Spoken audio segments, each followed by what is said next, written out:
আলহামদুলিল্লাহ ওয়াসসালাতু ওয়াসসালামু আলা রাসূলিল্লাহ। আসসালামু আলাইকুম ওয়া রাহমাতুল্লাহি ওয়া বারাকাতুহু। আজকের আলোচনায় বিশাল আলেমদের লিস্টের নিচে একমাত্র আলেম আমি। আমাকে টপিকও দেওয়া হয়েছে ডার্টি জব, যেটাকে বলে সবচেয়ে বাজে কথা বলতে হবে যেই টপিকে, সেই টপিকটা আমাকে দেওয়া হয়েছে। সঙ্গত কারণে দেওয়া হয়েছে, সেটা ঠিক আছে। তো টপিকটা হচ্ছে দায়ুস সংস্কৃতি ও মুসলিম সমাজ। এটা নিয়ে 4-5 দিন কথা বলা যাবে গোটা, কিন্তু ওনারা প্রথমে আমাকে 21 মিনিট বোধহয় দিতে যাচ্ছিলেন বা এরকম কিছু। তো সাইফুল্লাহ ভাই বললেন যে যেহেতু অন্যরা আটকা পড়ছেন ট্রাফিক জ্যামে, সো আমি মাগরিব পর্যন্ত যাব, তাহলে একটু হয়তো আমি যে কষ্টটা করছি ওটা হয়তো একটু সার্থক হবে। এই শব্দটা দায়ুস শব্দের আরবি শব্দ, ইংরেজি শব্দ হচ্ছে কোকল্ড। এটার যে গুণটা থাকলে মানুষ দায়ুস হয় সেটাকে বলে দিয়াসা, কুকল্ডি বলে ইংরেজিতে।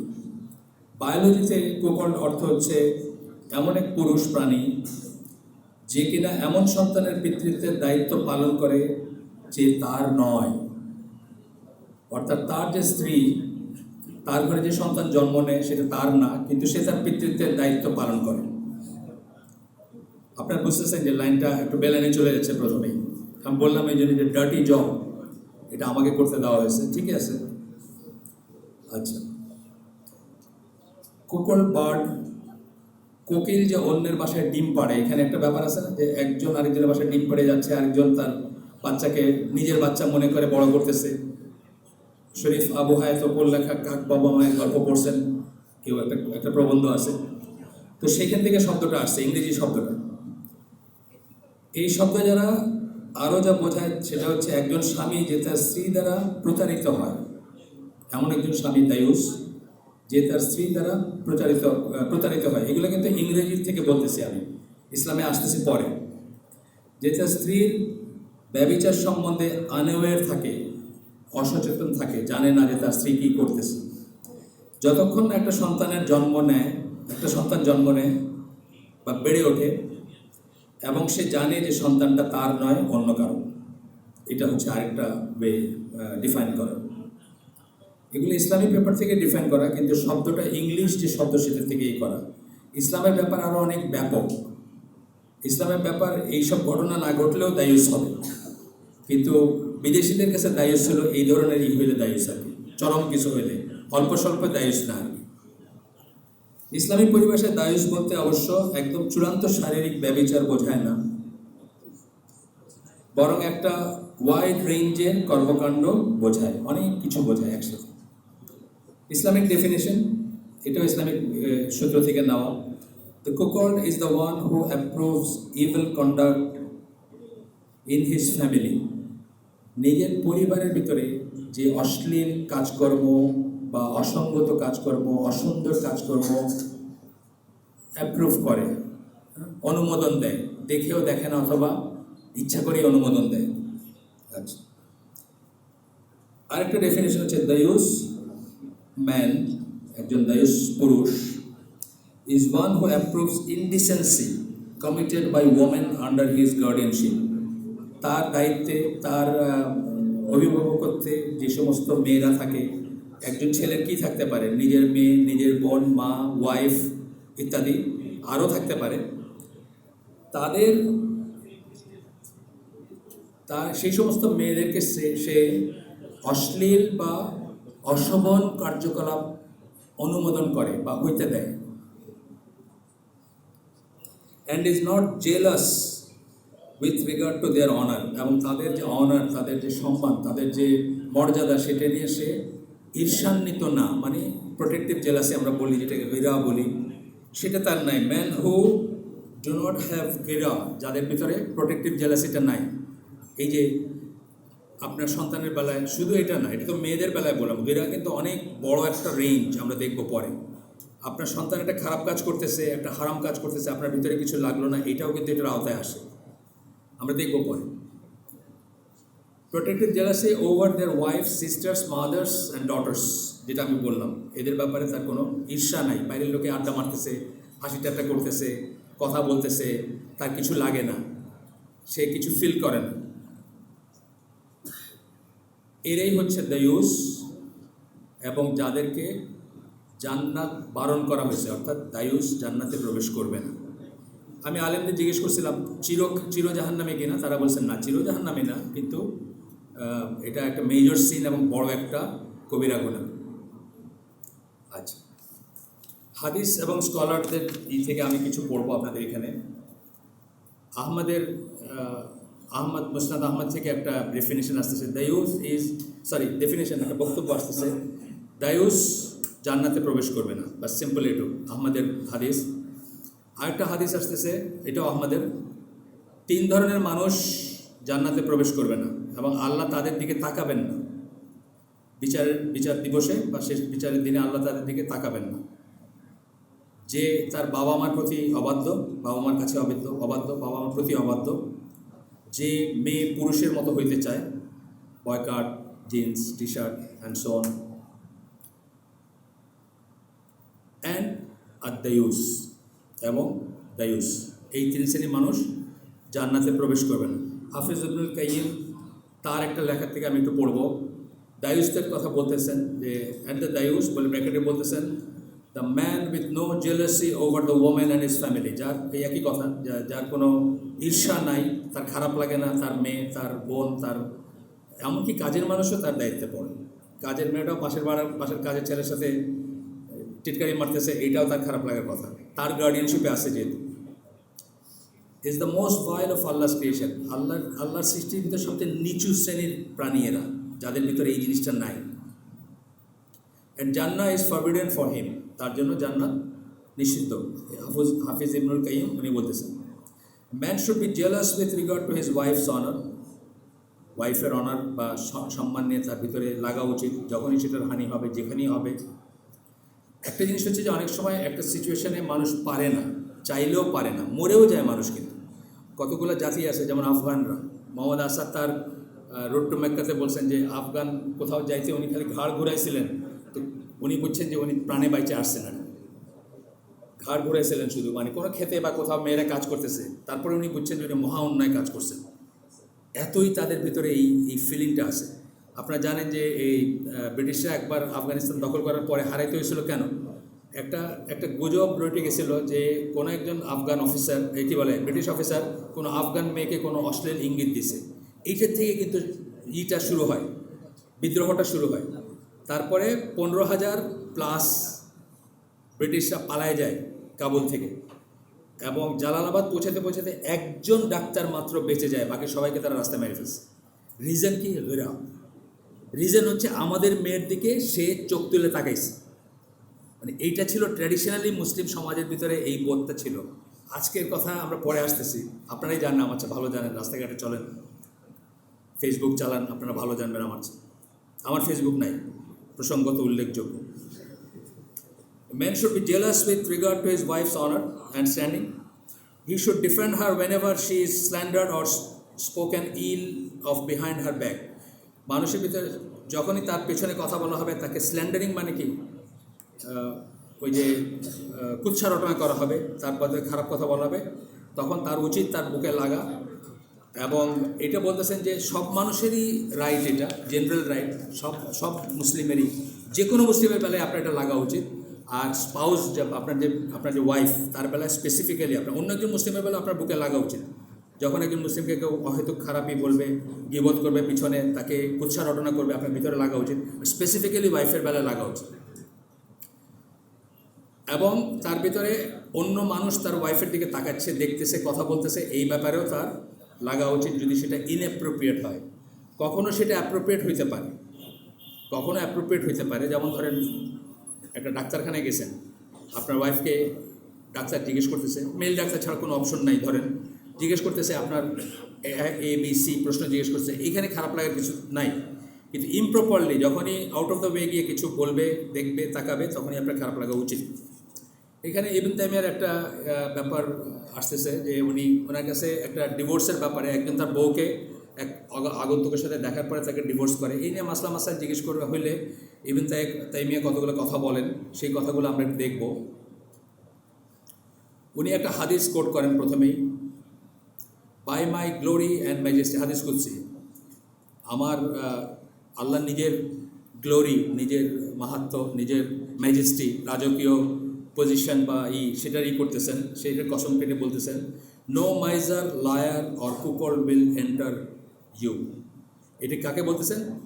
জান্নাত তৈরি করার পরে জান্নাতকে বলতেছেন আল্লাহ যে, আমি আগেরটুকু আর পড়িনি, ক্রিয়েটেড প্যারাডাইস যখন আল্লাহ জান্নাত তৈরি করলেন, সৃষ্টি করলেন, জান্নাতকে বলতেছেন যে, নিজের কসম খেয়ে বলতেছেন যে কোনো কৃপণ, কোনো মিথ্যুক বা কোনো দায়ুস উইল এন্টার ইউ, তোমার ভিতরে প্রবেশ করবে না। আচ্ছা, এরপরে আরেকটা হাদিসই করতেছেন, সেই হাদিস ইবনে তাইমিয়ার ওই পোর্শনটাতে আমি পড়তেছি, the believer has protective jealousy গিরা, বিশ্বাসীর গিরা থাকবে, জেলাস হবে, প্রোটেক্টিভ জেলাসি, যেটা কথা আমি বললাম, ঈর্ষা, কিন্তু পজিটিভ ঈর্ষা, সংরক্ষণ করার ঈর্ষা, নিজের আন্ডারে যারা আছে তাদেরকে অশ্লীলতার থেকে, খারাপ কাজ থেকে সংরক্ষণ করার ঈর্ষা। অ্যান্ড আল্লাহ, আমরা এই আইসিটিতে অনেক বড় একটা কোর্স করছি না, হাসাদ এবং নিয়ে, সেখানে আমরা ঈর্ষা এবং হিংসার তফাৎটা বলছি। ঈর্ষা এবং হিংসা কিন্তু আলাদা জিনিস। And Allah has protective jealousy, আল্লাহর গিরার কথা বলতেছেন। And the protective jealousy of Allah is that no slave should do that which is forbidden to him. আল্লাহর গিরা হচ্ছে কোনো বান্দা তার এমন কাজ করবে না যেটা আল্লাহ তার জন্য হারাম করছেন, নিষিদ্ধ করছেন। ডিফারেন্ট জিনিস কিন্তু, তাতেই আল্লাহর ভিতরে এটা প্রভোক্ট হয়। এটা সব কিছুই ধরেন, ধরেন আল্লাহর হাত যেমন আমার হাতের মতো না, আল্লাহর রহমত যেটা বা আল্লাহর যে করুণা বা আল্লাহর যে মার্সি সেটা আমার মার্সির মতো না। একইভাবে আল্লাহর যে গিরা সেটা আমার গিরার মতো না। আমরা যখনই একটা পাপ কাজ করি তখন সেটা একটা রিস্ক চলে আসে যে এটা প্রভোক্ট হবে এবং আল্লাহ সেটা অপছন্দ করবেন। এই প্রোটেক্টিভ জেলাসিটা আল্লাহর জাগ্রত হবে এবং তার পরিণতিতে আমাদের বিশাল ক্ষতি হয়ে যেতে পারে। এটা আমরা মনে রাখবো। আল্লাহরই হচ্ছে এটা। যখন আপনি তার সাথে তার মতো করে কাউকে ভালোবাসেন, তখন তার সাথে কিছুকে শিরক করেন, তার সাথে কোনো শরীক স্থাপন করেন, অ্যান্ড সো অন। আচ্ছা, এরপরে আবু হুরায়রা রাদিয়াল্লাহু আনহু বর্ণনা একটা হাদিস আসতেছে, এটা বুখারী এবং মুসলিম দুইটারই হাদিস, নাম্বার দেওয়া আছে, আমি নাম্বার চাইলে কেউ আমাকে নিতে পারেন, তবু বলি। বুখারীর হচ্ছে 4925, মুসলিমের হচ্ছে 2761। আবু হুরায়রা রাদিয়াল্লাহু আনহু বলেন, রাসূল সাল্লাল্লাহু আলাইহি ওয়াসাল্লাম বলেন, Allah has protective jealousy, and the protective jealousy of Allah is provoked when the believer does something that Allah has forbidden. আল্লাহ যা নিষেধ করছেন, কোনো বিশ্বাসী যখন সেটা করে, আল্লাহরও গিরা আছে এবং সেটা হয়, জাগ্রত হয় যখন এরকম কিছু করেন কেউ। আচ্ছা, আরেকটা হাদিস পড়বো আমরা এখন। এটা সাদ ইবনে উবাদা বলেন, I saw a man with my wife. আমি একজন মানুষ, if I saw a man, আমি যদি দেখতাম, আসলে দেখেন নাই, যদি দেখতাম যে কোনো লোক আমার ওয়াইফের সাথে আসে, I would strike him with my sword, আমি তাকে আমার তরবারি দিয়ে আঘাত করতাম। And not the flat side of it, বোতা দিক দিয়ে আঘাত করতাম না, ধার দিক দিয়ে আঘাত করতাম, বুঝছেন না? আঘাত করতাম, মানে মেন করছেন কী করতেন আর কি। এই খবরটা রাসূল সাল্লাল্লাহু আলাইহি ওয়াসাল্লামের কাছে আসছে। তখন রাসূল সাল্লাল্লাহু আলাইহি ওয়াসাল্লাম বললেন যে, তোমরা কি অবাক হচ্ছ যে সাদের গিরা দেখে, প্রোটেক্টিভ জেলাসি দেখে তোমরা অবাক হচ্ছ? বাই আল্লাহ, আল্লাহর কসম, I am more jealous than হিম, আমি তার চেয়েও বেশি জেলাস, ঈর্ষান্বিত। প্রোটেক্টিভ জেলাসি বা গিরা আমার তার চেয়েও বেশি। And Allah is more jealous than me, আল্লাহ হচ্ছেন আমার চেয়েও জেলাস। কী ব্যাপারে? সকল নিষিদ্ধ ব্যাপার। এটা আমরা কিন্তু, আমি জানি না সবাই জানেন কি না, আমি এদের পড়াশোনা করতে গিয়ে এই পার্টটার হাইলাইটিংটা একটু বেশি দেখতেছি। আল্লাহ তার চেয়েও বেশি জেলাস। তার মানে আমরা যখনই একটা খারাপ কাজ করি, আল্লাহর গিরা যেটা, সেটাকে আঘাত করি আমরা, এবং সেখান থেকে আমাদের উপর গজব নেমে আসতে পারে। এটা আমরা মনে রাখবো, তবে আমরা খারাপ কাজগুলো কম করতে পারবো বা কম করব, বা আমাদের সাহস হবে না করা। আচ্ছা, it is because of his protective jealousy that Allah forbade immoral deeds both open and secret. এবং এই জন্যই আল্লাহ অনৈতিক কাজকে নিষেধ করছেন প্রকাশ্যে এবং গোপনে। ফাইশা বা অনৈতিক কাজকে নিষেধ করছেন প্রকাশ্যে এবং গোপনে। এটা বুখারীর হাদিস, মুসলিমের হাদিস, দুইটারই হাদিস। এরপরে আমরা একটা পড়ব, এটা হচ্ছে আয়েশা রাদিয়াল্লাহু আনহার বর্ণনায়। রাসূল সাল্লাল্লাহু আলাইহি ওয়াসাল্লাম বলেন,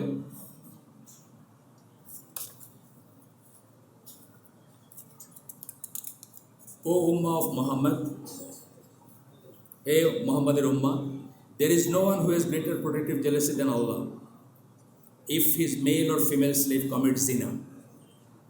তার বান্দা বা বান্দি যদি জিনা করে, তাহলে আল্লাহর চেয়ে বেশি প্রোটেক্টিভ জেলাসি বা গিরা আর কারো নাই। হ্যাঁ, ও ও উম্মা of Muhammad, if you knew what I know, হে মোহাম্মদের উম্মা নিজেই বলতেছেন, তোমরা যদি জানতে আমি যা জানি, you would love little and weep much, তোমরা কম হাসতে বেশি কান্না করতে। এটাও বুখারী মুসলিমের হাদিস। এরপরে ইবনে তাইমিয়ার একটা দুটো ছোট্ট আসতেছে, ছোট্ট কথা বলা যায় বা ছোট্ট বক্তব্য। উনি বলতেছেন যে একজন, একই কথা, প্রায় একই কথা, একজন মানুষ যখন আল্লাহ যা নিষেধ করছেন সেটা করে, তখন আল্লাহর প্রোটেক্টিভ জেলাসিটা জাগ্রত হয়। And his protective jealousy is provoke when his male or female slave commits জিনা। একই কথা, যখন তার পুরুষ বান্দা অথবা নারী বান্দি তারা যখন জিনা করে, তখন তার গিরাটা জাগ্রত হয়, এবং সেটা আমাদের চেয়ে অনেক বেশি। আচ্ছা, গেল এটা। এরপরে আমরা এখানে একটু স্কিপ করে, আমি হোমওয়ার্ক করছি একটু, তখন বাদ দিয়ে আসছি বেশ কিছু জিনিস। আচ্ছা, এখানে একটা আসছে যে আপনার এখানে হাদিস কুদসি আসতেছে একটা, whoever takes an enemy a close friend of mind, যে আমার কোনো নিকট বান্দাকে, অর্থাৎ ওয়ালি যেটা আমরা বলি, সিঙ্গুলার ওয়ালি, প্লুরাল আউলিয়া, তার সাথে যে শত্রু, তাকে যে শত্রু হিসাবে গ্রহণ করে, I shall declare war on him, আমি তার উপর যুদ্ধ ঘোষণা করব। এটার মিনিং হচ্ছে যে এইটাও একটা প্রোটেক্টিভ জেলাসি, কিন্তু যেটা আমরা আগে বললাম যে কোনো মুসলিমের স্ল্যান্ডারিং করলে, করলে, একইভাবে আল্লাহর ওয়ালি যে প্রিয় বান্দা, যে যখন কেউ তাকে শত্রু হিসাবে নেয়, আল্লাহর ভিতর থেকে একই রকমের জেলাসি জাগ্রত হয়। আচ্ছা, এটা আমরা পড়লাম কিছু হাদিস এবং কিছু স্কলারদের কথা। আমরা দেখি যে বেস্ট 3 জেনারেশন, যাদেরকে আমরা সালাফ বলি, তাদের অনেক প্রোটেক্টিভ জেলাসি ছিল, গৈরাজ ছিল। আমরা এই সাহাবীদের কথা পড়লাম, আমরা ইবনে তাইমিয়ার কথা বললাম, আমরা হাফিজ ইবনুল কাইমের কথা বললাম। আজকাল কি এই আলোচনাগুলো খুব বেশি শোনেন না, কিন্তু আজকাল বেশি শোনেন না, কিন্তু তাদের অনেক ছিল। আমাদের তখনকার আমাদের যারা আমাদের মানে great leaders, scholars, social workers, thinkers ছিলেন তখনকার দিনে, তাদের সবাই কিন্তু এই ব্যাপারটা ছিল। আমি ইবনুল খালদুনের একটা পড়ছি, ওনাকে স্পেনে যেতে যখন বলা হলো, উনি বলেন যে ঠিক আছে আমি যেতে পারি, আমার কোনো সমস্যা নাই, কিন্তু আমার ফ্যামিলিকে আমি ওখানে নিয়ে যাবো। কেন? যে তারা এই কাফের সংস্কৃতি, কাফের ইসের কাছে এক্সপোজ হবে, সেই জন্য উনি চান নাই। উনি তো অন্য লাইনেরই ছিলেন, ঠিক ইসলামী স্কলার বলতে যাবো যে তা ছিলেন না, ওই সেন্সে না, বাট হিস্ট্রির ছিলেন বা অন্য দিকেরই ছিলেন। ইসলাম নিয়েও গবেষণা আছে তার, কিন্তু তারও এই বুঝটা ছিল বা তাদের ভিতর ছিল এটা। সূরা বাকারা 223 নম্বর আয়াতে আল্লাহ বলতেছেন, তোমাদের স্ত্রীরা তোমাদের শস্যক্ষেত্র। আপনারা এটার মিনিং জানেন, আমি আর আর এক্সপ্লেন করলাম না। এটা বলার, এটা নিয়ে অনেক ব্যাখ্যা আছে, অনেক চিন্তার ব্যাপার আছে, কিন্তু একটা জিনিস মনে রাখবেন, নষ্ট ক্ষেতে সবসময় নষ্ট ফসলই জন্মাবে। সুতরাং ক্ষেতটাকে নষ্ট হইতে দিবেন না। যারা হাজব্যান্ড তাদের বলতেছে, নষ্ট ক্ষেতে নষ্ট ফসল জন্মাবে। নষ্ট ভূমিতে নষ্ট না, মানে ওই কী বলে দোতরা বা খারাপ গাছগুলা কি খারাপ জায়গায়, আল্লাহ কোরআনে এইসব কথা বলছেন, অন্যভাবে বলছেন, অন্য জিনিসে বলছেন যে ভালো গাছ, খারাপ গাছ, এসব কথা বলছেন। মুসলিম সমাজে কিভাবে তাইলে দিয়াসা আসলো, যে রাসূল সাল্লাল্লাহু আলাইহি ওয়াসাল্লাম বলতেছে যে আমার সবচেয়ে বেশি, আমার চেয়ে আল্লাহর বেশি, কার সাথে তুলনা করতে গিয়ে বলতেছেন, যে লোক বলছে যে সে তরবারির শার্প সাইড দিয়ে তার বউকে হিট করতো যদি কোনো পুরুষের সাথে দেখতো, তার রাসূল বলতেছেন তার চেয়েও বেশি তারই, আর আল্লাহর বলতেছেন তার চেয়েও বেশি। তাহলে সেই মুসলিম সমাজে এটা কিভাবে প্রবেশ করলো, কিভাবে আসলো? প্রথমে আসতেছে যে উপনিবেশ, মিশনারি, এডুকেশন। উপনিবেশ যখন আসলো, আমরা বিজিত হইলাম, আমাদেরকে জয় করলো, আমরা হেরে গেলাম, তারা আমাদের প্রভু হইল, সাথে তারা মিশনারি নিয়ে আসলো, সাথে তাদের এডুকেশন নিয়ে আসলো। এটা একটা পথ, যে পথে দিয়াসা আমাদের ভিতরে ঢুকছে। ইমিটেশন অফ দ্য কুফার, যখনই তারা আমাদের প্রভু হইলো, আমরা তাদেরকে ইমিটেট করতে শুরু করলাম। এটার উপর সুন্দর একটা বই আছে ডক্টর নাসরুল আকলের, ইংরেজিতে পাওয়া যায়, বাংলায় ট্রান্সলেট করছেন কিনা আমি কেউ জানি না, আপনারা পড়বেন সবাই। ইমিটেশন অফ দ্য কুফার, কুফারের অনুসরণ। আপনি যখনই কারো অনুসরণ করেন, আপনি আসলে তাকে তার আরাধনা করেন, আপনি মনে প্রাণে চিন্তায় চেতনায় তাকে আরাধনা করেন, তার মতো হইতে চান, সেই জন্য আপনি তার অনুকরণ করেন। এটা একটা প্রধান কারণ দিয়াসা আমাদের ভিতরে ঢোকার জন্য। এবং হিন্দুদের কাছ থেকে আসে, এই পার্টিকুলারলি আমি বাংলাদেশের কথা বলতেছি, হিন্দুদের কাছ থেকে আসছে গল্প উপন্যাস। হিন্দু সমাজ, আপনার গল্প উপন্যাসে দেখেন আমরা কী গল্প পড়ে বড় হয়েছি। আমরা রবীন্দ্রনাথের নষ্টনীড় পড়ছি, আমরা শরৎচন্দ্রের রামের সুমতি পড়ছি, রাম ওই বইয়ের নায়িকার দেবর, মানে আমাদের মাথায় এইগুলো একেবারে সব ভাইয়ের মতো বোনের মতো, মানে প্ল্যান্টেড হয়ে গেছে, সবাই ভাইয়ের মতো সবাই বোনের মতো, বুঝছেন? আরবিতে কিন্তু ভাবি শব্দের কোনো নাই, ভাবি শব্দটা এক্স্যাক্টলি কোনো শব্দ নাই, দুইটা শব্দ দিয়ে বলতে হয়, ভাইয়ের বউ বলতে হয়। চাচি শব্দটা নাই, চাচি তো আমাদের মায়ের মতো, তাই না? আমাদের মায়ের মতো না চাচি, আমাদের সমাজে চাচি, ভাবি মায়ের মতো, চাচি মায়ের মতো, মামি মায়ের মতো, খালা মায়ের মতো, সবাই মায়ের মতো। কিন্তু আরবিতে এই কনসেপ্টটা মায়ের মতো কনসেপ্টটাই নাই। তো হিন্দুদের সাথে থাকতে থাকতে হিন্দু উপন্যাস, হিন্দু গল্প এগুলো পড়তে পড়তে আমরা এগুলো ডাল ভাত মনে করি। আরে কাজিন তো আপন বোনের মতোই, বুঝছেন? এছাড়াও যারা 200 বৎসর 250 বৎসর ধরে খ্রিশ্চান মিশনারি যারা দাওয়াত দিয়ে সুবিধা করতে পারে নাই, তারা শেষ পর্যন্ত, আপনাদের আগেও বলছি, যারা আমার কথা শুনছেন তারা জানেন, তারা শেষ পর্যন্ত ডিসাইড করলো যে এইভাবে দাওয়াত দিয়ে কিছু হবে না। যারা যেভাবে তারা এই করতেছিল, তারা তখন ঠিক করলো যে তারা 2টা সফট টার্গেটে ইসলামকে অ্যাটাক করবে। 2টা সফট টার্গেট, আগেও বলছি আমি কথা। সফট টার্গেট বলতে কী বোঝায়? আমরা কোনো যুদ্ধে যখন কাউকে আপনি এমন জায়গায় আঘাত করতে চান যে সে একেবারে ধরাশায়ী হয়ে যাবে, সেটাকে আমরা সফট টার্গেট বলি। যেমন ধরেন জাপানের হিরোশিমা নাগাসাকিতে যে বোম ফেলা হয়েছিল, লক্ষাধিক মানুষ বা অনেক মানুষ মারা গেছিল, জাপানি সম্রাট একদম নীল ডাউন বলে না, সেইভাবে সে রাজি হয়েছে যে সে আত্মসমর্পণ করবে। এটা হলো সফট টার্গেট যেটা। তো খ্রিশ্চান মিশনারি ঠিক করছে যে আমাদের সফট টার্গেট হচ্ছে 2টা, একটা হচ্ছে সুন্নাহ, একটা হচ্ছে আমাদের মেয়েরা। সুন্নার থেকে যদি আমাদের আলাদা করতে পারে, বোঝাইতে পারে যে সুন্নাহ মানা দরকার নাই, অত ইম্পর্টেন্ট না, ঠিক আছে আছে সুন্নাহ, কিন্তু অত ইম্পর্টেন্ট না, মানলেও চলে না মানলেও চলে, তাহলে ইসলাম শেষ হয়ে যাবে। আরেকটা হলো আমাদের মেয়েদেরকে যদি কোনো মতে ঘর থেকে বাইর করতে পারে, ইমানসিপেশনের নামে, প্রগতির নামে, শিক্ষিত হওয়ার নামে ইত্যাদি নামে যদি করতে পারে, প্রোগ্রেসিভ ওমেন বা কাজ করবে বাইরে এবং ফেমিনিজম ইত্যাদি দিয়ে। তো এগুলো তারা প্ল্যান ওয়েতে করছে এবং মাশাল্লাহ মানে অনেক দূর তারা আগে এসেছে সেটাতে। এরপরে হচ্ছে বিনোদন সামগ্রী, এটাও আমি আমার বইটিতে লিখছি। আজ থেকে 100 বছর আগে ধরেন কোনো একটা জায়গা, জামালপুর, হঠাৎ মনে আসলো নামে, কয়েকদিন আগে জামালপুর গেছিলাম। জামালপুরের একজন মুসলিম মহিলা, তার ঘরে কোনো কাফের আইসে তার দিকে তাকায় আছে বা তাকে টিটকারি মারতে, সেটা কল্পনা করা যায়? কল্পনা করা যায় না। আমি আমার জাহিলি যুগের শেষ এবং ইসলামী যুগের শুরুতে একটা গান, একজন পপ সিংয়ের একটা গান ছিল, আপনারা অনেকে জানেন হয়তো। গানটার একটা লাইনের জন্য রাশিয়াতে এই গানটা ব্যান করে দিয়েছিল। গানটা হচ্ছে can I touch you there, অনেকে জানেন হয়তো, মাইকেল বোল্টন। তো এখন এই গানটা যেটা বললাম আগের সিনারিও, জামালপুরের কোনো গৃহবধূর ঘরে একটা সাদা চামড়া কাফের ঢুকে হাসি ঠাট্টা করছে, কল্পনাই করা যায় না। কিন্তু আপনার বেডরুমে আপনার এবং আপনার ওয়াইফের জন্য একটা টিভি আছে, খালি 2জনে দেখবেন। ওইখানে আপনার ওয়াইফের চোখে চোখ রেখে ওই সাদা চামড়া কাফের বলতেছে ক্যান আই টাচ ইউ দেয়ার।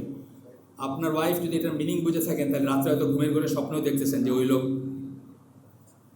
এটা দিয়াসা, এটা দায়ুস। আপনার মনে নাও হইতে পারে, কিন্তু এটা দায়ুস, এটা দিয়াসা। আপনার ওয়াইফ আপনার পাশে ওই সাদা চামড়া কাফিরের স্বপ্নে বিভোর হয়ে ঘুমাচ্ছেন, আপনি সেটা জানেনও না। টেলিভিশনও আপনি কিনে দিচ্ছেন, ডিশের লাইনও আপনি আনছেন, দেখতেও আপনি দিচ্ছেন। আপনি মনে করছেন এটা মানে এটা তো টেলিভিশন আর কি, এটা তো রিয়েল মানুষ না। কিন্তু দিয়াসা যে সবসময় রিয়েল মানুষ লাগবে এমন কোনো কথা নেই, রিয়েল ইভেন্ট লাগবে এমন কোনো কথা নেই, কারণ ইসলামের এটা অনেক ওয়াইড রেঞ্জ। একটাই গান বাজনার উপযোগ্য কি? বাংলাদেশি গান বাজনার কথাই আপনি বলেন, কী উপযোগ্য? বাংলা বৎসর আগের বৈষ্ণব পদাবলীর বাংলাদেশি মানুষরা অনেকে পড়ে, অনেকে কীর্তন শোনে। বৈষ্ণব পদাবলীর উপযোগ্য কি? একজন মহিলা তার হাজব্যান্ডের ভাগনার সাথে ঘর থেকে বাইরে হয়ে যায়। এটাই তো গল্প। এটা নিয়ে আমরা পড়ি, এটা নিয়ে আমরা লেখালেখি করি, এটা নিয়ে গবেষণা করি, বাংলা সাহিত্য করি না আমরা? গান বাজনা সাহিত্য নাটক যত কিছু আছে তার উপযোগ্য কি দিয়াসা। আপনি দেখবেন একটা বাপের মেয়ে বাপের সামনে দিয়ে ঘর থেকে বাইরে হয়ে গেল। এই যে 2 দিন আগে যে মেয়েটা মারা গেল, সে তো কারো মেয়ে, কেউ তাকে নিয়ে মারছে, ঠিক আছে, যে মারছে তার দোষ আছে, 100% দোষ আছে, তার সর্বোচ্চ শাস্তিও আমরা বলি, কিন্তু সে তো কোনো বাপের মেয়ে বা কোনো মায়ের মেয়ে, তারা তো তাকে বাইরে হয়ে যেতে দিচ্ছে ওইভাবে, এবং এই ঘটনাটা করতে দিচ্ছে। কয়েক বছর আগে যেটা নিয়ে তুল কালাম কাণ্ড হলো, যে কি এক বাংলা শিক্ষার জন্য, বাংলা শিক্ষা কত ইম্পর্ট্যান্ট, নাউজুবিল্লাহ, বাংলা শিক্ষার জন্য এক, মানে আমাদের মতে, আমার মায়ের বিয়ে হয়েছিল তার অনেক আগে,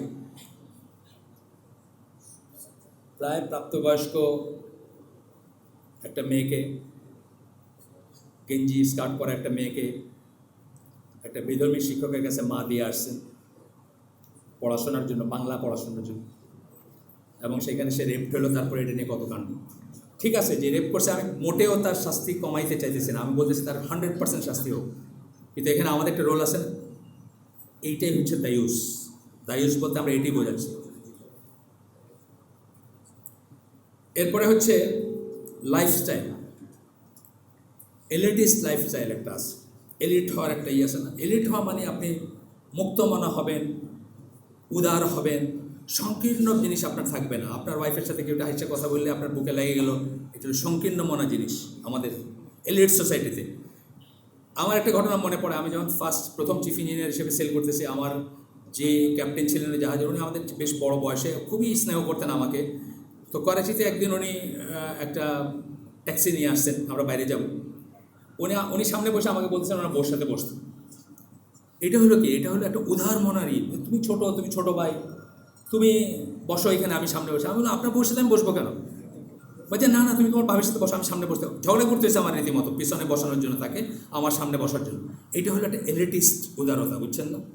একই রকম আছে যে আমাদের ফ্রেন্ডরা যারা ছিল, তারা 15 মিনিট কথা বলতেছে তার সাথে, তারপর তোর ভাবির সাথে কথা বলবো। অস্ট্রেলিয়া আছে বা কানাডায় আছে, 15 মিনিট ধরে কথা বলার পরে ভাবির সাথে আমার কোনো কথা নাই, বুঝছেন তো? কিন্তু এটা হলো সৌজন্য। এটা কেন হয়েছে? আমরা ওই লাইফস্টাইলটা, আমরা প্রফিটিক লাইফস্টাইল চুজ না করে এলিটিস্ট লাইফস্টাইল চুজ করছি আমাদের জন্য। এলিট হইতে চাইছি আমরা, কি হনুরে হইতে চাইছি। এরপরে হচ্ছে অনেক প্রফেশনাল গ্রুপ আছে যারা যখন বিয়ে করে মেয়ে দেখতে যায়, তখন তারা মাথায় চিন্তা রাখে, এই মেয়েটাকে আমি যখন পার্টিতে নিয়ে ঢুকবো, আমার বসেস যারা আছে, যাদের হাতে আমার প্রমোশন, তারা এই মেয়েটাকে দেখে চমৎকৃত হবে কিনা, এই মেয়েটার সাথে কথা বলতে চাইবে কিনা, নাচ গানের আয়োজন থাকলে এর সাথে নাচ করবে কিনা, করতে চাবে কিনা, এইটা মাথায় রেখে কিন্তু সুন্দরীর চেষ্টা খোঁজে যে কারে বিয়ে করবে। মানে সে বিয়ে করে অন্যের জন্য, সোজা কথা, নিজের জন্য করে না। ওই কাক কোকিল আর কত কিছু বললাম না, বায়োলজিক্যাল ডেফিনেশন দিলাম, ওইরকম একটা জিনিসের। আর একটা হয় দায়ুস্বর বা দিয়াসার আরেকটা কারণ হচ্ছে ফেমাস হইতে চাওয়া। আমি একটা লিখিত ইন্টারভিউ পড়ছি, বাংলাদেশের বিখ্যাত পর্ন স্টার চিটাগং বাড়ি এক ব্যবসায়ীর মেয়ে, আমেরিকা থাকেন। তাকে জিজ্ঞেস করা হয়েছিল যে আপনি এই লাইনে গেলেন কেন? যে আমি ফেমাস হতে চাইছি। উনিও ফেমাস হতে চাইছেন, ওনার বাবা সেইটাকে অ্যাপ্রুভ করছেন, বা অথবা করেন নাই, যাই হোক, কিন্তু বাবা তো সূত্রপাতটা করছেন। আমেরিকাতে তো বাবার থ্রুতেই গেছে, নিজে যায় নাই। আমি নাম বললাম না, আর আপনাদেরকে ওই যে বললাম ডার্টি জব করতেছি আমি, আমার ঝাড়ুটা আমি দেই, আপনাদের আর গা নোংরা না করলাম আর কি, নাম বললাম না। তো আজকালকার স্মার্ট যারা, তারা নিজেরাই নাম বাইর করতে পারবে, ফেসবুক আছে যাদের। আরেকটা হচ্ছে সেটলিং অ্যামং দ্য কুফার, আরেকটা কারণ দায়ুস্বর, কাফের দেশে সেটেল করা। আপনি যখন এই ইসের সুটকি পল্লী দিয়ে যান, কারণ বাজারের ট্রেনে, সবাই কী করে, যারা শাটারগুলো ফেলে দেয়, গন্ধ আসে সুটকির, শীতল সুটকি বা শুকানো সুটকির গন্ধ আসে। আপনি জানলা দিয়ে তাকায় দেখেন, ওইখানে মানুষ নামাজ পড়তেছে, গোসল করতেছে, বাচ্চারা দুধ খাওয়াইতেছে, সব চলতেছে। আপনার গন্ধ লাগে, তার লাগে না কেন? তারও লাগছে একদিন, কিন্তু থাকতে থাকতে আর লাগে না এখন। তো কুফফারের মাঝে যখন বিদেশে গিয়ে থাকবেন, রফিকুল ইসলাম মাদানী আছেন, ওনার খুব সুন্দর সুন্দর বক্তব্য আছে এটা নিয়ে। যখন কিছুদিন থাকবেন, তখন আর এইগুলো কিছু লাগবে না। তখন আপনার ওয়াইফের গায়ে বা পিছনে একটা থাপ্পড় মাইরা যদি একটা কেউ চেয়ার আপ বলে, আপনার কাছে এটা খারাপ লাগবে না, মনে হবে এটাই স্বাভাবিক, এখানে রোমায় থাকলে রোমানের মতো থাকতে হবে, সোজা কথা। এই সমস্ত কারণে আমরা আমাদের ভিতরে দিয়াসা ঢোকে, আমরা দায়ুস হই। অনেক কটা পয়েন্ট বলছি আমি, তাই না? রিকমেন্ডেশন কি? এখন আমরা কি করতে পারি, আমরা কোথায় আছি, আমরা কি করতে পারি? সব গরু রচনা মনে হইলো সব অসুখের প্রধান ওষুধ হচ্ছে জীবনে তাওহীদ প্রতিষ্ঠা করা। এই কাজগুলো আমরা কেন করতে পারি? সূরা, আমি সবসময়, আমি আগে অনেক বড় বড় জিনিস নিয়ে কথা বলতাম, বড় বড় থিওরি নিয়ে কথা বলতাম। এখন আমি যে কোনো জায়গায় যদি একটু ধারাবাহিক কথা বলতে যাই, আমি প্রথমে কথা বলি কি নিয়ে? আল্লাহ কি সত্যি আছেন নাকি? কারণ বাল্ক মেজরিটি অফ আস, আমরা আল্লাহ ওইভাবে বিশ্বাস করি না যেমন বিশ্বাস করা উচিত, আল্লাহকে এমনভাবে ভয় করি না যেমন ভয় করা উচিত। তা নাইলে আমরা যেটা শুনলাম যে আল্লাহ প্রোটেক্টিভ জেলাসি একটা অবাধ্য হইলে জাগ্রত হয়, সেটার ভয় নাই কেন আমাদের ভিতর? আমরা কেন আমাদের মোবাইল ফোনটা নিয়ে একটা ঘরের নিজের একটা কিউবিকেলের ঢুকে মনে করি দুনিয়ার কেউ দেখলো না, বাহ এখন আমার সমস্ত স্বাধীনতা, যা ইচ্ছা তাই করতে পারি? তার মানে আল্লাহকে আমরা ওইভাবে বিশ্বাস করি না যেমন বিশ্বাস করা উচিত। এবং সূরা আলে ইমরানের 102 নম্বর আয়াতে আল্লাহ যে বলছেন, বিশ্বাসীদের বলছেন, মুমিনদের বলছেন, আল্লাহকে এমনভাবে ভয় করো যেমন ভয় করা উচিত, এবং মুসলিম না হয়ে মৃত্যুবরণ করো না। আমরা আল্লাহকে যেমনভাবে ভয় করা উচিত সেমন ভয় করি না। এইটা হচ্ছে প্রথম কথা। যদি আমরা তাওহীদের উপর প্রতিষ্ঠিত থাকতাম, যদি আমরা আসমা সিফাতগুলো জানতাম, যদি আমরা আল্লাহর ডাইমেনশন জানতাম, আল্লাহকে, আল্লাহ কি, আল্লাহ কেমন, আল্লাহ যেভাবে বলছেন, যতটুকু জানাইছেন আমাদের, ততটুকু আমরা জানলে আমরা বুঝতাম যে আমরা যখন মনে মনে চিন্তা করতেছি আমি পরশু দিন একটা খারাপ কাজ করব, এই চিন্তা করার আগে 50,000 বছর আগে, সৃষ্টির 50 বছর আগে, 1000 বছর আগে আল্লাহ জানতেন যে আমি এটা চিন্তা করব, মানে পাস্ট প্রেজেন্ট ফিউচার একসাথে আল্লাহর সামনে এক্সিস্ট করে। সুতরাং আমার সাহসী হইতো না এই কাজটা করার। কিন্তু আমি মনে করছি আল্লাহ হলো ওই আরেকজন মানুষের মতো আর কি, আমার ঘরের ভিতরে বন্ধ আছে, এত জানে না আল্লাহ, এইরকমই একটা ধারণা মানে ব্যাক অফ মাইন্ড থাকে। তো প্রথম আমি বললাম যে রিকমেন্ডেশনে আসছি আমি এখন, মানে এই যে দায়ুস, এটার যে প্রভাব আমি বললাম, এটার যা চলতেছে বললাম, এটার ব্যাপারে কি করণীয় আমাদের? প্রথমত আমরা পার্টিকুলারলি যারা আমরা প্র্যাকটিসিং মুসলিম, যারা এখানে যারা আছেন আজকে, আমি মোটামুটিভাবে অনেক চেহারা চিনি, আমি পুরো সবাই না চিনলেও হাফ অফ দ্য চেহারা যারা আছেন তাদেরকে চিনি আমি। তো প্রথমত এরা প্র্যাকটিসিং মুসলিম, ভালো মুসলিম, তথাপি কিন্তু আমরা এভরি নাও অ্যান্ড দেন এইসব নিয়ে সালিশ করি। আমাদের কাছে কমপ্লেন করছে, বউ করতেছে হাজব্যান্ডের এগেনস্টে, হাজব্যান্ড করতেছে বউয়ের এগেনস্টে, বাপ করতেছে ছেলের এগেনস্টে, ওয়াইফ করতেছে, মানে মানে নানা রকমই এই লাইনেই শুনি আমরা, এই লাইনেই শুনি। একটা ঘটনা বলি, এমন কথা শুনছি আমরা যে ওয়াইফের ফেসবুক অ্যাকাউন্টে ফেসবুক ফ্রেন্ড আছে ছেলে, হাজব্যান্ড এটা পছন্দ করে নাই, হাজব্যান্ড খুব রাগ করছেন, ওয়াইফের বান্ধবী এসে তাকে বলতেছেন যে আপনারা যে বাইরে যান, ট্যুরে যান, কার সাথে কী করেন আমরা কি কোনো জিজ্ঞেস করি না, আমরা আপনাদেরকে ট্রাস্ট করি, আপনারা কেন আমাদের ট্রাস্ট করতে পারেন না? আমাদের যদি ফেসবুকে একটা দুটো ফ্রেন্ড থাকেও সাইড লাইনে, সমস্যা কী? আমরা কিন্তু এগুলো আমাদের কাছে আসি। তো রিকমেন্ডেশনগুলো আবার ওই গরু রচনার মতো, প্রথমেই শুরু করতে হবে তাওহীদ দিয়ে। তাওহীদ নিয়ে পড়াশোনা করবেন, আল্লাহ কী, আল্লাহর সিফাতগুলা, মানে আল্লাহর, আপনি যেটা প্ল্যান করতেছেন ওটা আল্লাহ জানেন, যেটা করবেন ওটা জানেন, যেটা করবেন না ওটা জানেন, তার অনুমোদন লাগবে। মানে প্রত্যেকটা জিনিস, আমি অনেক সময় বলি যে এটা difficult to make people understand. অনেক সময় বলি যে এই বোতলটা আমি যখন হাতে নিচ্ছি, পানি খাবো, এটা একটা মুভি ক্যামেরা, এখনকার ক্যামেরা না, আগের ক্যামেরা যেগুলো আছে, আগের যে ক্যামেরাতে 16 ফ্রেমস পার সেকেন্ড, 16টা স্লাইড পার সেকেন্ডে হইলে এটা মুভি হবে, বুঝছেন? 16টা ছবি তুলবে, কারণ যখন চালাবে মনে হবে যে জিনিসটা মুভ করতেছে, আসলে কিন্তু প্রত্যেকটা স্টিল শট, বুঝছেন? তো এই মাঝখানে যদি উঠানোর মাঝখানে, ছবিটার মাঝখানে প্রজেক্টর আটকায় গেলে আপনি কী দেখবেন? এখানে রাখা, তাই না বোতলটা? আল্লাহর অনুমোদনের ব্যাপারটা একটা এরকম, এই আমি হাতে নিছি, মুখে যাইতে হইলে অনুমোদন লাগবে, না হলে মুখে যাবে না। প্রত্যেকটা ফ্রেমে আল্লাহর অনুমোদন লাগবে। সুতরাং আল্লাহর অনুমোদন ছাড়া কিছু হবে না। এবং আল্লাহ আমি আল্লাহর সৃষ্টি, আমার নিয়ত আল্লাহর সৃষ্টি, আমার বদনিয়ত আল্লাহর সৃষ্টি, আমার কাজ আল্লাহর সৃষ্টি, এবং আল্লাহ ইচ্ছা না করলে আমি ইচ্ছাও করতে পারি না, সেটা ট্রু। কিন্তু আমার একটা খারাপ কাজের জন্য আমি আল্লাহকে দোষারোপ করতে পারবো না, ওইটার চয়েস আল্লাহ আমাকে দিয়েছেন। আমি আল্লাহ এবং আল্লাহর তাওহীদ আসমা ওয়া সিফাত সহ তাওহীদের সবকটা পর্যায়ে নিয়ে আমরা ডিটেলস পড়াশোনা করব। তাহলে আমাদের মনে সেই ভয় জাগ্রত হবে, যেই ভয় আপনাকে খারাপ কাজ থেকে বিরত রাখবে। যেই ভয় আল্লাহ রসুল বলছেন যে তোমাদের ভিতর আমি আল্লাহকে সবচেয়ে বেশি ভয় করি। তার কারণ কি? উনি আল্লাহকে সবচেয়ে বেশি জানতেন। আর একটা বর্ণনায় আছে যে উনি এবং জিবরিল আল্লাহকে সবচেয়ে বেশি ভয় করতেন। তার মানে তারা আল্লাহকে সবচেয়ে বেশি জানতেন। তাহলে যত বেশি নলেজ হবে তত বেশি ভয়। কোরআনের আয়াতে আসছে যে আলেমরাই আল্লাহকে সবচেয়ে বেশি ভয় করে মানুষের ভিতর। তো এই লাইনে আমরা চিন্তা করব এবং একটু পড়াশোনা করব। এরপরে যেটা করতে পারি, আমরা একটা টাইটনিট কমিউনিটিতে, প্র্যাকটিসিং মুসলিম কমিউনিটিতে বসবাস করতে পারি। এখন তো মানুষ কোনো খারাপ কাজ সামনে দেখলে না করে না। আমরা যখন ঢাকায় বড় হচ্ছি, আমি নিউ পল্টনে থাকতাম, ছোটো থেকে বড় হচ্ছি, আমরা জানতাম যে কোনো একটা ইমপ্রপার জিনিস পাড়ার কেউ দেখলে সে গিয়ে আমার আব্বারে বলবে, তোমার ছেলেরা সামনে পাইলে থাপ্পড় লাগাবে, আর নাইলে আব্বারে গিয়ে বলবে। এখন আপনি দেখেন অ্যাভারেজ ঢাকার রাস্তায় আপনি একটা বিড়ি খাইতেছেন, কেউ বলে, হ্যাঁ তুমি বিড়ি খাও কেন? আপনি বলেন তোমার পয়সায় খাই নাকি? তাই না? এটাই আনসার। এখন এই জিনিসটা চলে গেছে। কিন্তু একটা টাইটনিট মুসলিম কমিউনিটিতে কী হতো? প্রত্যেকের জন্য মিরর হিসাবে কাজ করতো, প্রত্যেকের অসৎ কাজ থেকে বারণ করতো, প্রত্যেকের লজ্জায় আরেকজন অসৎ একটা কাজ করতে পারতো না। হ্যাঁ, একটা মেয়েরে গড়ে এনে উঠাইতে পারতো না, বা একটা ছেলে আসে না, যেগুলো হচ্ছে এখন ঢাকায়। তাইলে একটা টাইটনেট কমিউনিটিতে বসবাস করা, অথবা আপনার কমিউনিটি বিল্ডিং যেটাকে বলে, সেটার চেষ্টা করা। এই যে মসজিদটা আছে, কত মানুষ আসছেন এখানে, ভর্তি মসজিদ, কয়জন মানুষ এখানে থাকেন? এটার 500 গজের ভিতর কয়জন থাকেন? আমার মনে হয় না 1% মানুষও থাকেন আজকে যারা আসছে।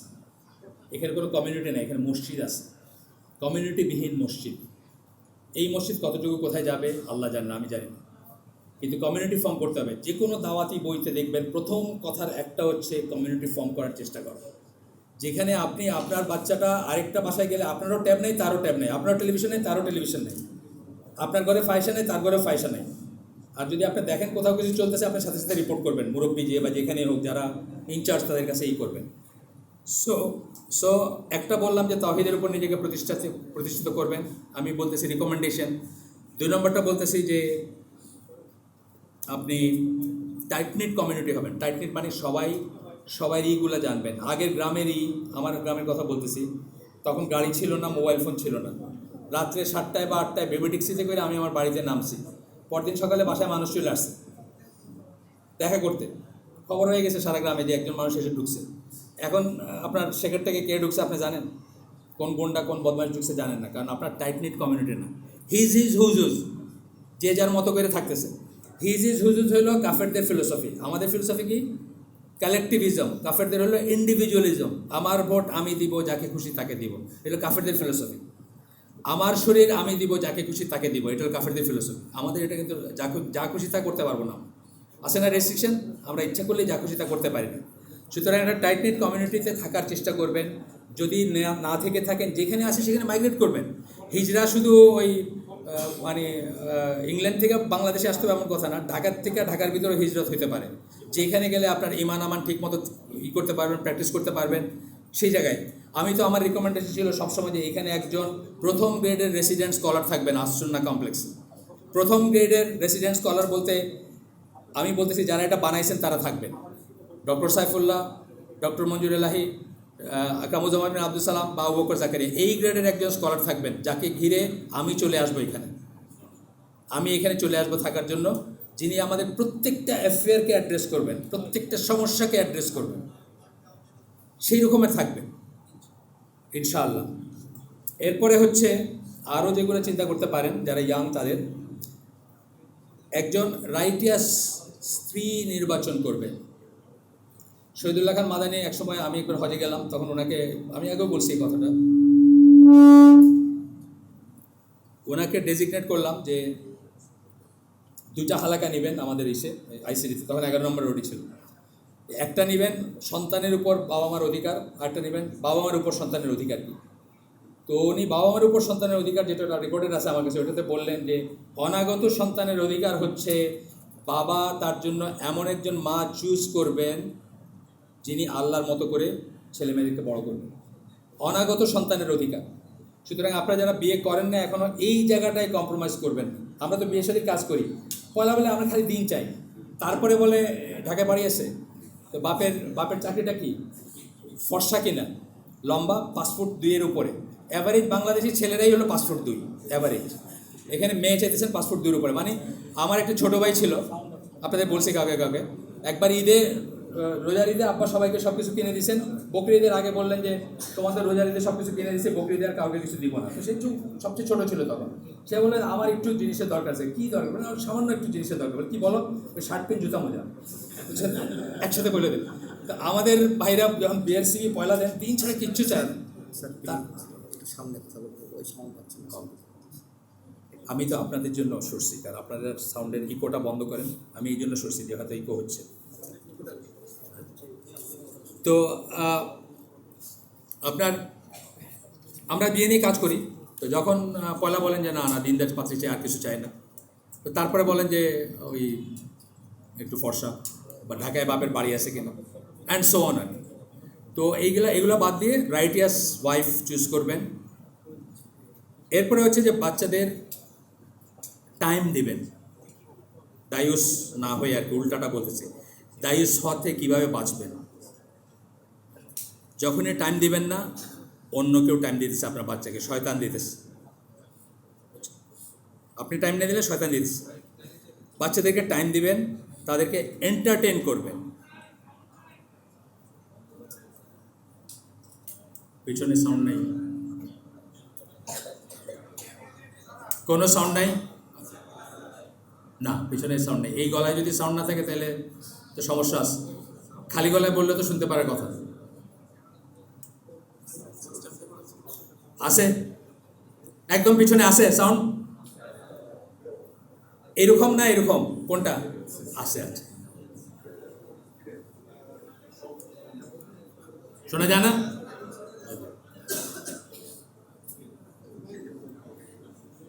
সেটা তো আমার হাতের বাইরে, সরি, ওনাদেরকে বললাম ওই পিছনে শোনা যায় না।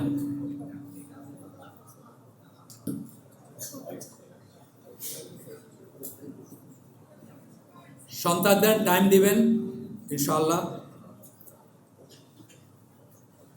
এন্টারটেন করবেন তাদের। হালাল এন্টারটেনমেন্ট যেগুলা, সেগুলো এন্টারটেন করবেন। হালাল এন্টারটেনমেন্ট কি? এন্টারটেনমেন্ট বলতে আমরা যা কিছু বলি বুঝি তার 99.99% হচ্ছে হারাম। এর ভিতরে হালাল এন্টারটেনমেন্ট কি আপনারা খুঁজে বের করবেন, সেগুলো দিয়ে এন্টারটেন করবেন। তাদের চক্ষু লজ্জাটা যেন নষ্ট না হয়, আপনারও তাদেরও। আপনার চক্ষু লজ্জাটাও খুব ইম্পর্টেন্ট। একটা ছেলে আপনার মেয়ের সাথে খিলখিল করে হাসতেছে, আপনার খারাপ লাগলো না, মানে আপনার চক্ষু লজ্জা নষ্ট হয়ে গেছে। আপনারটাও নষ্ট হবে না, তাদেরটাও যেন নষ্ট না হয়, এইটার চেষ্টা করবেন। আর আমরা বলি অনেক সময় ভিটামিন এন, ভিটামিন এন মানে কেউ কেউ হয়তো জানেন, আগে বলছি আমরা। ভিটামিন এন কি? প্রথমটা হচ্ছে নো। আমরা আজকাল বাচ্চাদের পশ্চিমা লাইনে বড় করতেছি, সব কিছু ইয়েস, কোনো কিছুতে নো নাই। আব্বা অমুকের মোবাইল ফোন আছে, আমার তো নাই। আপনার বুকটা ফাইটে গেল যে স্কুলে গেলে হীনমন্যতার বুকে, নাও তুমি একটা স্মার্টফোন লয়ে এলো। এটা তো আসে, নো বলতে পারি না আমরা, বাচ্চাদের নো বলতে পারি না এখন। তো এই জন্য আমরা বলছি দুইটা ভিটামিন এন, একটা হচ্ছে নো, নো বলা। যে কোনো অসঙ্গত, যে কোনো এক্সট্রা আবদারে নো বলবেন। মানে এটা না যে ইনডিসক্রিমিনেট সব কিছু নো বলবেন, তা না, নো বলবেন। এবং আপনারা জানেন যে একটা পাখি ড্রেস না দেওয়ার জন্য আত্মহত্যা করছে একটা মেয়ে, শুনেন নাই? কোনো একটা সিনেমার নায়িকার কোনো একটা ড্রেস ঈদের সময় না দেওয়ার জন্য মরে গেছে। কেন? সারা জীবন যেভাবে ইয়েস শুনে আসছে তার ভিতরে, অথবা আশেপাশে সবাই যেভাবে ইয়েস শোনে সেটাকে স্ট্যান্ডার্ড ধরে নিয়ে একটা নো শুনে সেটা নিতে পারে নাই। তো প্রথমত নো বলবেন, যে কোনো ডাউটফুল জিনিস, যে কোনো এক্সট্রাভ্যাগেন্ট জিনিসের নো বলবেন, ভিটামিন এন এর একটা। আর সেকেন্ড এনটা হচ্ছে নেচারের কাছে নিয়ে যাবেন, প্রকৃতির কাছে নিয়ে যাবেন। প্রকৃতির কাছে নিয়ে যাওয়া মানে কিন্তু কক্সবাজারের হোটেলে নিয়ে যাওয়া না। প্রকৃতির কাছে নিয়ে যাওয়া মানে মূলত আপনার অরিজিনের জায়গায় নিয়ে যাবেন, আত্মীয় স্বজনের কাছে নিয়ে যাবেন, বাড়িতে নিয়ে যাবেন।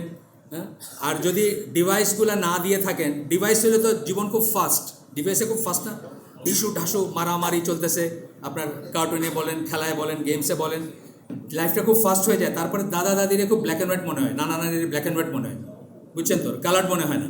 সুতরাং ওই ফার্স্ট জিনিসে অভ্যস্ত না করে গ্রামে নিয়ে যাবেন, প্রকৃতির কাছে নিয়ে যাবেন, আত্মীয় স্বজনের কাছে নিয়ে যাবেন। হ্যাঁ, তাদেরকে এন্টারটেন করবেন ওইভাবে যেগুলো জায়েজ আছে। এছাড়া জায়েজ যেগুলো আছে, ধরেন প্রাকৃতিক দৃশ্য বললাম জায়েজ আছে, ফিজিক্যাল ফিটনেসের যে সমস্ত খেলাগুলো বা ফিজিক্যাল খেলাগুলো তারা যদি খেলে, ফুটবল ক্রিকেট সেটা জায়েজ আছে, ছেলেদের কথা বলতেছি, বা এই ধরনের জিনিসে এন্টারটেন করবেন। আপনি বিশ্বাস করেন আমরা নাতি, দুটো নাতি আছে যারা যেন আমার ঘরে বড় হয়, আমরা 4 জন অ্যাডাল্ট সারাদিন তাদের অ্যাটেন্ড করতাম, সারাদিন তাদের টাইম দিতাম, তারপরে তাদের সকল প্রশ্নের উত্তর আমরা বাইরে উঠতাম না দিতে। এবং আমরা এক সময় পেপার রাখতাম, আজ থেকে 10 বছর আগে আমাদের সময় ছিল একটা, মনে আছে, কোনো 2 টাকার পেপার, কোনো ছবি থাকতো না। তারা যখন একটু কৌতূহল নিয়ে দেখতে শুরু করছে, আমরা ওটাও বন্ধ করেছি। আমাদের ঘরে টিভি নেই, আমাদের ঘরে আমাদের তাদের মোবাইল ফোন বা তাদের কোনো অ্যাক্সেস নাই, আমাদের কম্পিউটারে তাদের কোনো অ্যাক্সেস নাই। আমাদের বাসায় মানে এন্টারটেনমেন্ট বলতে যেগুলো বুঝলেন, আমার দেওয়াল খালি, কোনো ছবি নেই। সুতরাং কষ্ট আছে, সহজ না। মানুষের বাচ্চা বড় করা সহজ না। কুকুরের বাচ্চা জন্ম দিয়ে রাস্তায় ছেড়ে দিলে হলো, মানুষের বাচ্চা বড় করা সহজ না। টাইম দিতে হবে, অনেক ক্লোজ নেট থাকতে হবে তাদের সাথে, ক্লোজলি তাদেরকে সময় দিতে হবে, তাদের প্রশ্নের উত্তর দিতে হবে, তাদের সাথে থাকতে হবে। আমার ছেলেটা এখন তার জীবনের মেজরিটির সময় 2টা বাচ্চাকে গাইড করতে, এন্টারটেইন করতে কাটায়। 2 দিন সপ্তাহে এখান থেকে বসুন্ধরায় খেলতে নিয়ে যায়, ফুটবল খেলতে, ফিজিক্যাল এক্সারসাইজের জন্য। হ্যাঁ, সাইক্লিংয়ের এই ব্যবস্থা করে দিছে। আপনার একজনকে মগবাজারে ওই কি শিখে, ওই যে কুংফু শিখে এটা করতে, তাকে এন্টারটেইন রাখতে হবে, তাকে সময় দিতে হবে। সময় দেওয়ার কোনো বিকল্প নাই। আপনি এখন খালি এরকম করতেছেন আর বাচ্চা পড়, এটা দিয়ে হবে না। ঠিক আছে, আমরা মোটামুটিভাবে আমাদের আলোচনা শেষে আসছি, আমরা শেষ করে দিব, যদিও আরও কয়েক মিনিট আছে হয়তো। আপনারা যদি কোনো রেলেভেন্ট, আমি জানি না প্রশ্নোত্তরের অবকাশ আছে কিনা।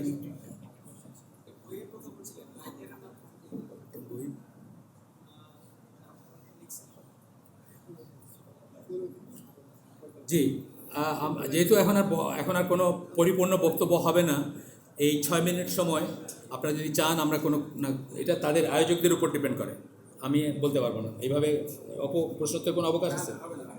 নাই না, প্রশ্নোত্তরের কোনো অবকাশ না, না, এটা ওনারা বলতেছেন না, তার মানে আমি এটাতে করবো না। না, আমার আলোচনা মোটামুটি শেষ হয়ে আসছে। আমি যেহেতু সেভ করছি, একটু তাড়াতাড়ি গেছি, শেষ করে দেবো না। সুবহানাকা আল্লাহুম্মা বিহামদিকা আশহাদু আল্লা ইলাহা ইল্লা আনতা আস্তাগফিরুকা ওয়া আতুবু ইলাইক।